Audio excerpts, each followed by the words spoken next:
Hello, and welcome to Outnumbered the podcast. I'm Audrey. And I'm Bonnie. We are experienced moms to a combined total of 19 children. In our weekly episodes, we explore relatable topics using our perspectives of humor and chaos. Tune in for advice and encouragement to gain more joy in your parenting journey.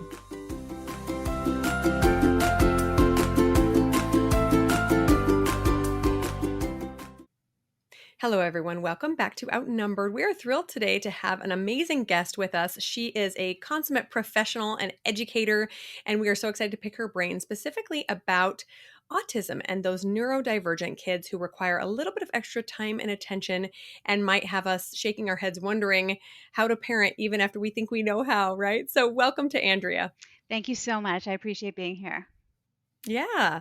I'm going to go ahead and let Audrey have you introduce yourself, but we are really excited to have you and especially to have your expertise on something that we are not experts at, but we know so many of our listeners have those special kids that need a little bit of extra care and attention and are really excited to listen to your expertise about that. Thank you so much. I'm excited to be here too. Yeah, we can't wait to pick your brain about all things autism, but we want you to start off by telling us a little bit about your family and about your how you came in contact with autism. Okay, sure. I have a son. He's now 24, and he was diagnosed at 2, so I've been at this a long time. And at the time, I was a lawyer. I was a lawyer for 19 years.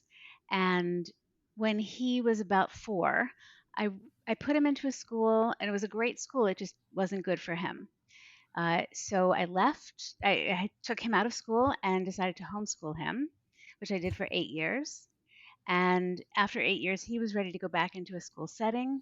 And I knew that I had learned so much that I wanted to share with other parents, that taking it back into law would be such a shame, such a loss.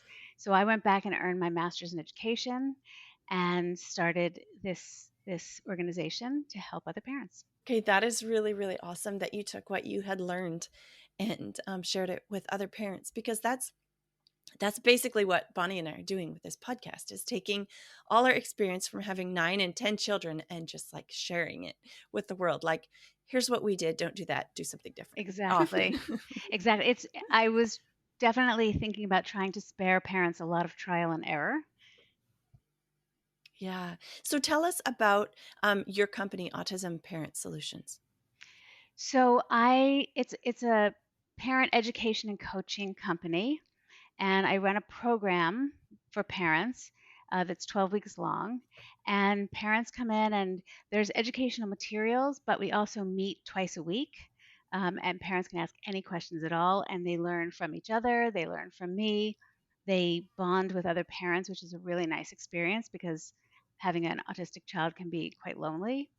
And we see the transformation happen before our eyes, which is so beautiful. They go from feeling like they have no idea what to do to, I got this.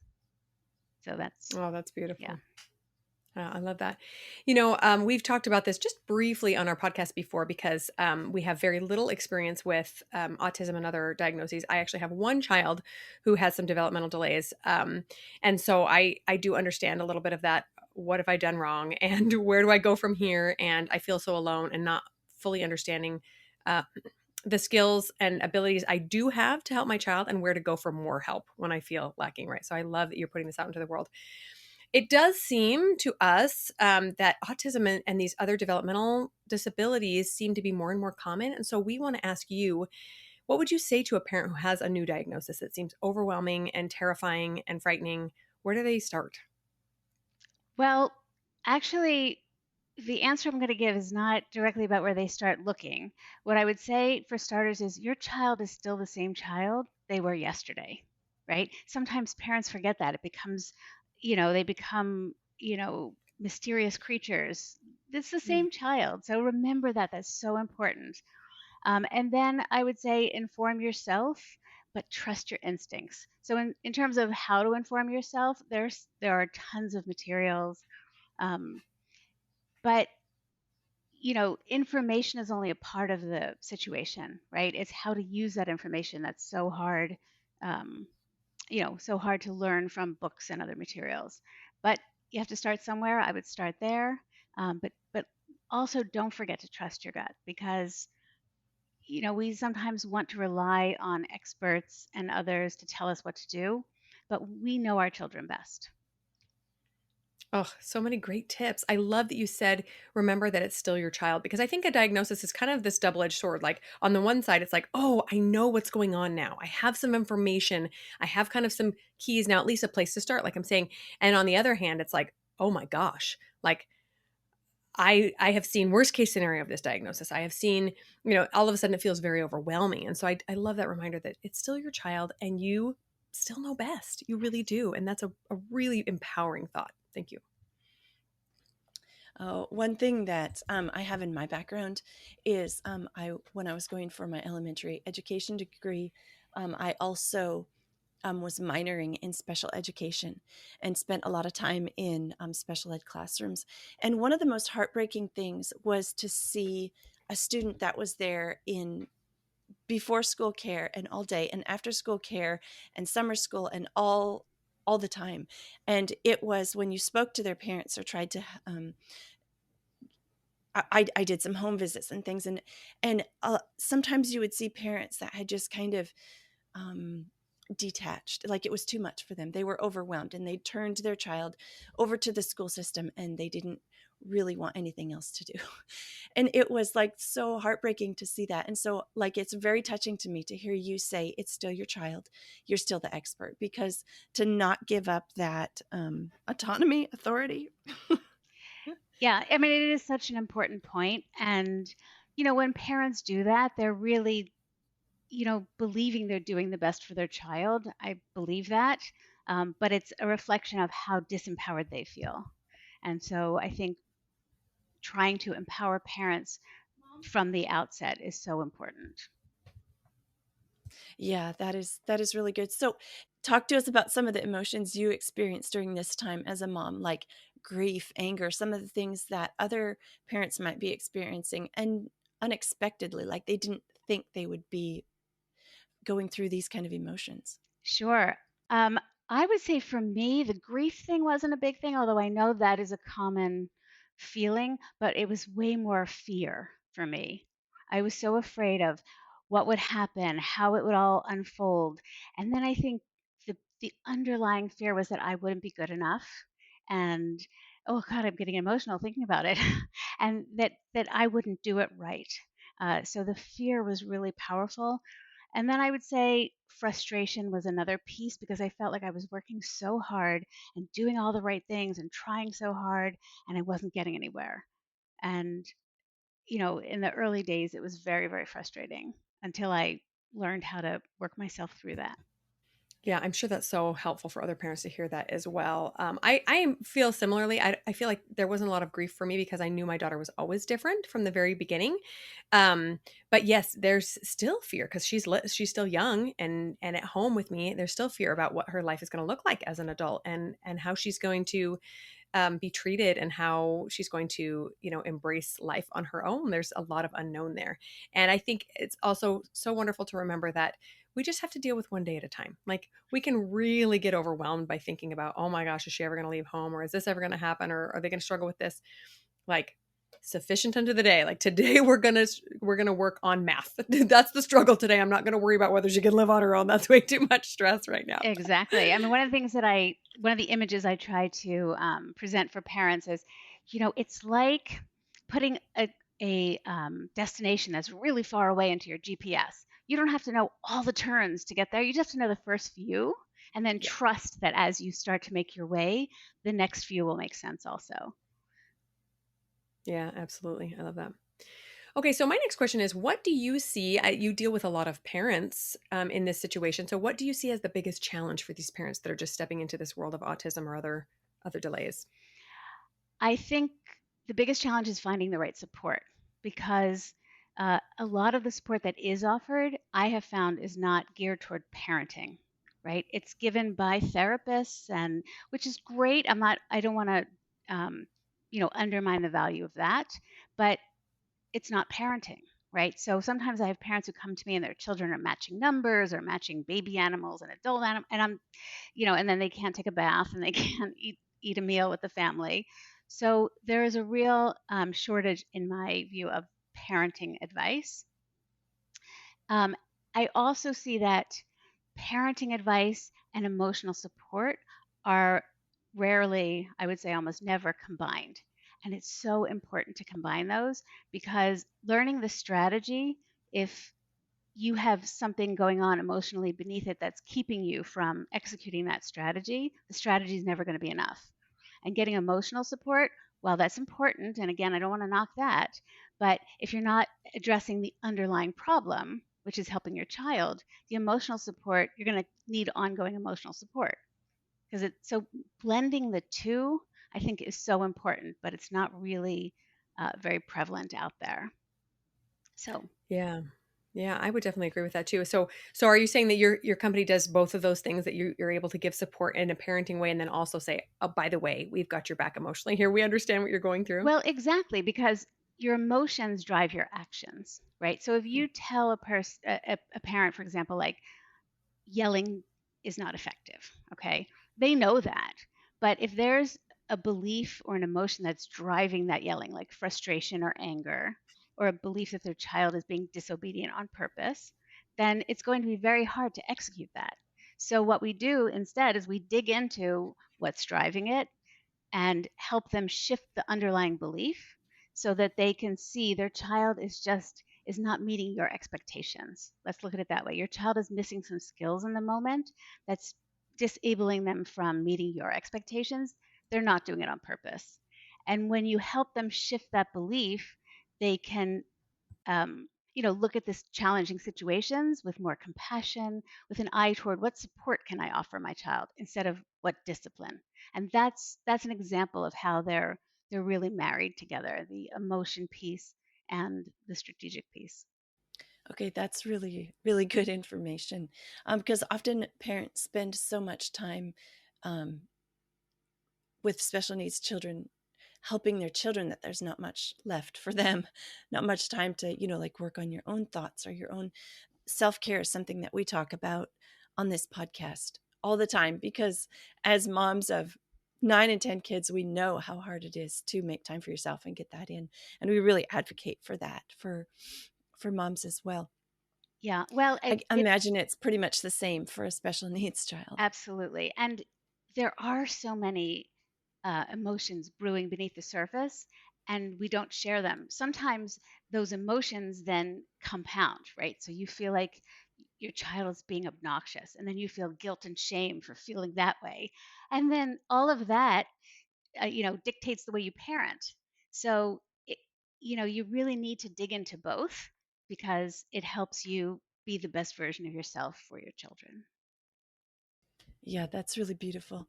So, thinking back to your early years, we're kind of focusing on that because we know that there's parents out here who are just receiving these diagnoses and all. So, what was your biggest strength during those early years of helping your son? Was it like professionals or community or self care? What resources were there that helped you the most, strengthened you the most?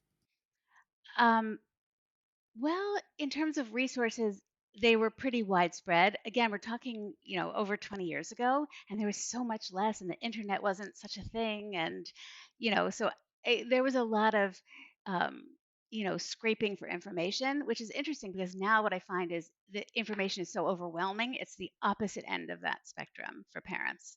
They need help curating some good information. But in terms of what was my biggest strength, I would say it was persistence.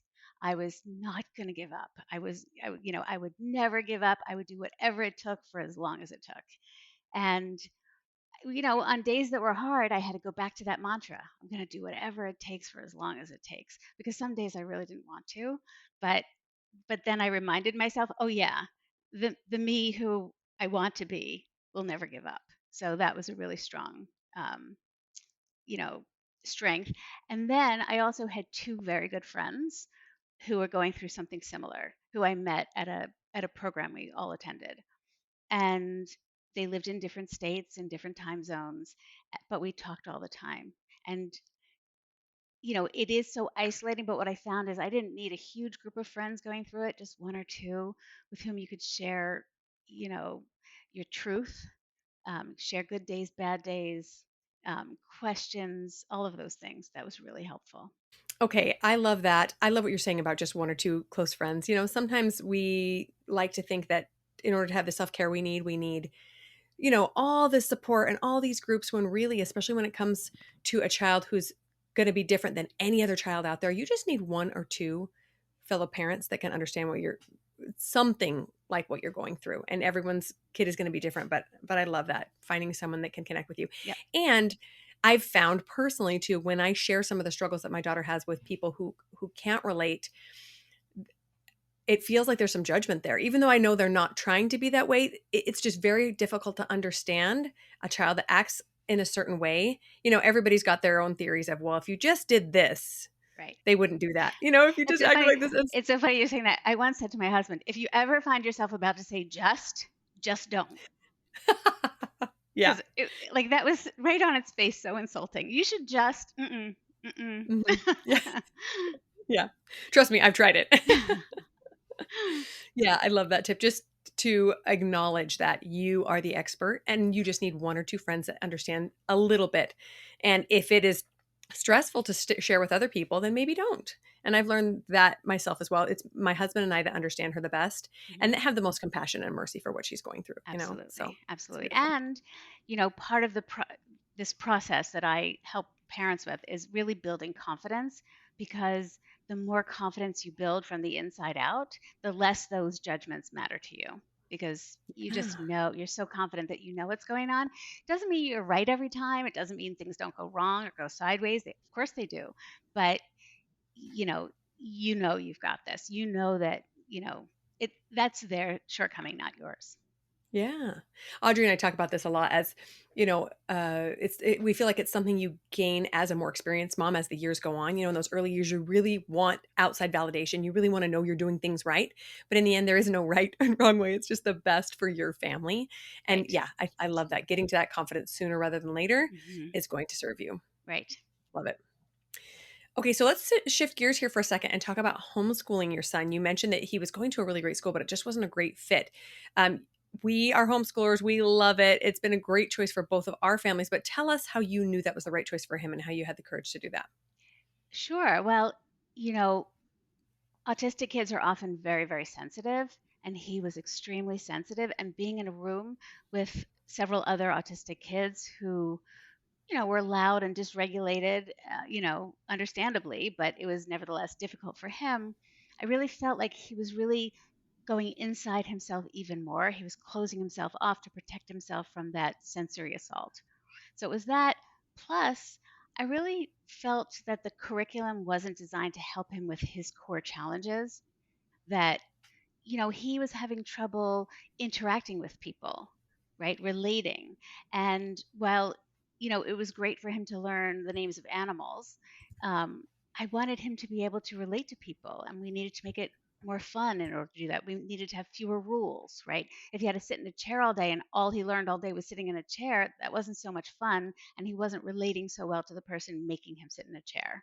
So those two things were enough for me to say, this is not working for him, and I have no idea what I'm doing. I'm a lawyer. I don't I had zero idea. But I somehow had the confidence to believe that I could do it better. Yeah, we can definitely relate to those feelings. Like, what are we doing? We don't know. This feels right. Let's go. Well, I just really felt that schools were always going to focus on academic skills, and I understand that. But what was he going to do with those academic skills if he couldn't relate to another person? So I really wanted to work on the foundation first. Yeah.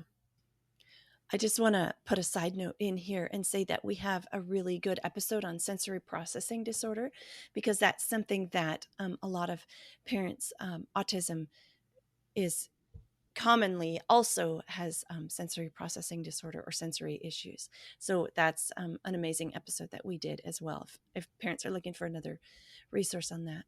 But, what's interesting is that what you're sharing about homeschooling an autistic child, it's some of the same fears that parents who don't have autistic children fear feel like, I don't know what I'm doing, but I want to try it anyway. And that's a really beautiful thing, just to hear somebody else say, I didn't know what I was doing and I took the leap anyway. But one thing that would be different, or maybe an extra incentive to keep special needs kids in school would be all the programs that are available to special needs kids that you might feel like they were missing out on. So what would you say to parents who feel homeschooling would help their child? Like listen to your gut, like you said before, listen to your heart, but they're terrified to take that leap. Well, you hit it on the head. I really do think trusting your gut is the first thing, right? But I think you know yourself and you know your child. So I think, if you're someone who believes you would be impatient or hate the experience, then I think, do a real self check and don't do that because it probably isn't a good fit. But if you're thinking about it, you're probably someone who thinks, I could probably be good at this, right?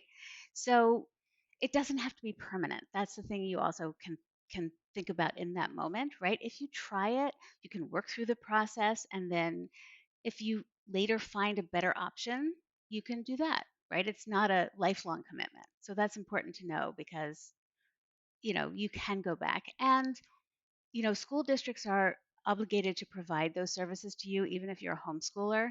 So there are ways that you can homeschool your child and still get those services in your home or in a center. So those are other things to consider. Yeah, that's such a great reminder that it really is a wonderful time to be the parent of one of these special kids because we have so many resources. But like you say, it can be overwhelming as well. If you don't know where to look or you just, aren't really clear on what your child needs yet, it can just feel like you're drowning under a sea of Right. resources. Right. So, So you might consider starting in a school. I mean, what I did, we started in a school that didn't feel good. We pulled him out and homeschooled with a lot of supports. Um, mhm. but then after 8 years, I felt that I couldn't provide for him at home what he needed most at that time, which was a social environment. And for an autistic child, and he's pretty high needs, so I couldn't just put him into activities for neurotypical kids. I needed to find an environment where the people were specially trained to help him integrate, where the other kids would be accepting of him because they all had their own things going on. So, when he was in 8th grade, that became the right time for us to stop that process. Yeah. Yeah, I love that. You don't have to commit to it for forever. You can reevaluate anytime things feel like they're not working as well anymore. Exactly. It's great. It's really nice for you to share how like you and the resources that were available for you through the school system kind of worked hand in hand together. I remember one visit back when I was um, going for my special ed degree was that it was just heartbreaking. This mom shared, I would love to have my kid at home and work with them at home, and but I'm afraid that I would get in trouble with the school system or with the government or whatever if I took my kid out. So, like, even like there would be so many parents feeling so many different things here, and it's just really neat to hear you explain um, that even that many years ago you figured out a way to make it work. And I think that should be super encouraging for parents to hear that. Yeah. Thanks. Yeah. Okay, Andrea, I would love to learn a little bit more about your company, Autism Parent Solutions. So take us back to those early days when you decided to start it. Audrey and I are huge fans of being entrepreneurs as moms as well, especially when you see a big need and learning how to fix that need or put resources out into the world where it's necessary. So how did you get the idea to start it? Where did that come from? And how did you get the courage to do so?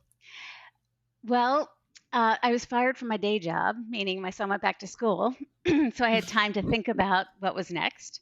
Um, and what I realized, having, you know, worked with him for the 8 years, and I really approached it. I mean, I had been like a Wall Street lawyer. I approached this thing like a big job, and I studied everything I could study, and I got myself trained in. I had people accept me into training programs where I didn't belong. I didn't have the background, but I got in anyway.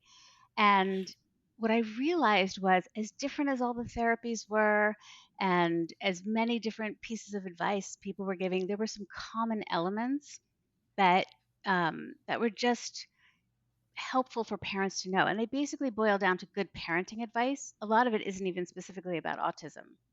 So I created the organization because I developed the tools and confidence through those years of trial and error and error and error. Um, and I knew that I could help parents gain the tools and confidence faster and spare them some of that struggle. I love it. Can you tell us about the structure of your company? So if a parent needs help, they would come to your organization, and then what? They would have like coaching or classes, or what does it look like? Yeah. At the moment, I offer only this one program because I feel it is so effective. And, I really don't want to offer anything less because I don't feel that giving parents tips here and there or a coaching session here and there will totally get the job done. And so when I see parents' lives transform before my eyes, that's what I want every time. So it's a 12-week program. And like I said, we combine both parenting, tools and strategies and the emotional piece that drives your underlying actions in parenting. And it's a constant flow between those two things. Um, there are educational pieces, but the small group coaching, and then I also do some individual coaching for people as well. So the small group, people love the small group because you bond with the other parents, you learn from other parents. It's amazing how common some of the experiences are, even with children who are 5 and children who are 15. The experiences are very similar. So that's the structure. That's what I offer. Okay, yeah, I was just going to ask you if there was a community aspect of it as well. So the small group coaching, it sounds like maybe they can stay in contact beyond just the coaching sessions. Absolutely. They do. I can see them following each other on Facebook, and I know that they're coordinating because sometimes somebody will show up at the group and say, "Oh, this other person is going to be late today." So I know that they've connected, right? I do a monthly program for my graduates so that they come back every single month because I know how easy it is to get off track, and I want to keep them, in the space of remembering to look not only at what you're doing, but how you're feeling about it and how those two things relate. So I'm sort of encouraging them and teaching them a little bit how to coach themselves through those things. That all sounds like such good resources. And can you tell our listeners how they can get access to your company, where they can find you online and get more help for their own children, or even those, if there's families without special needs children out there, how they can recommend something that you offer for someone they know? Thank you. I appreciate that. Well, if you're listening and you are ready to explore if coaching is for you, if a 12-week coaching program sounds good, you can go directly to book a call with me, and that would be at autismparentsolutions.com/apply. And you'll get hooked into my calendar and you can set up a call and we can take a look at, whether it's a good fit to work together and what that would look like.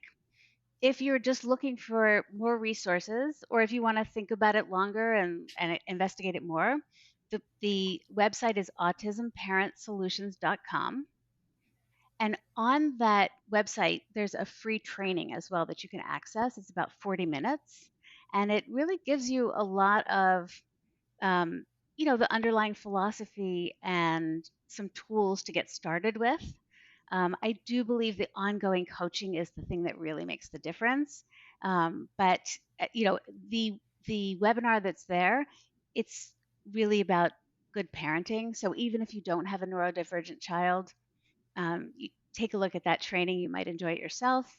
And, I'd be so grateful if you do recommend it. That would be lovely. And one thing I do want to mention is, a lot of times parents come to the program because they have an autistic child, and it turns out that what they learn helps they have an autistic 6-year-old, but it helps their 15-year-old child who has ADHD that much more, or it helps their 12-year-old neurotypical child, because it's the foundation of it is really, effective parenting. Yeah, that was going to be my other question for you is, so for parents who have kids that are neurodivergent in one way or another, but not technically autism, is this something that could help them as well? And it sounds like yes. Absolutely. Some of the parents who come to me, their children aren't yet diagnosed. Sometimes this is at an older age, like they've suspected for a long time something is going on, and they're in the Hmm. process of trying to find out, but they're struggling with parenting. And it helps transform their experience and, um, you know, whether or not the child ultimately gets the diagnosis, it's the underlying issues they're struggling with, and it helps those issues. It helps you know what to do with power struggles. It helps you, some of that is about learning to set the boundaries in the right place, right? To, like we talked about before, if your expectations are too high, you're not setting your child up for success. So what does that mean? How do we do that? How do we figure out where our child is? And then how do we grow step by step? So we go into all of those things, which is really beneficial for all children, but and in particular neurodivergent children. Oh, awesome. Andrea, this sounds like such great information. I personally can't wait to go check out your business more and take a look at that free training, because parenting itself is such a big job most of the time, and even bigger, and can feel very overwhelming when your child is not showing up in a way that you expected, right? Or not like the other children that you've had or seen. So thank you so much for coming on and sharing all your wisdom. And I can tell that you're just a very calm, wonderful educator, and I'm excited to learn from you. Thanks so much. Thank you so much. I appreciate it. We will go ahead and link Andrea's website and her application for her program in the show notes. Take a look at that if you want to learn more. Thanks so much for listening. Thanks for listening, friends. Click the link in the show notes to subscribe to our email and never miss another episode. Show us some love by leaving a review on iTunes or sharing the podcast with a friend. Thanks for all your support. We'll talk to you next week.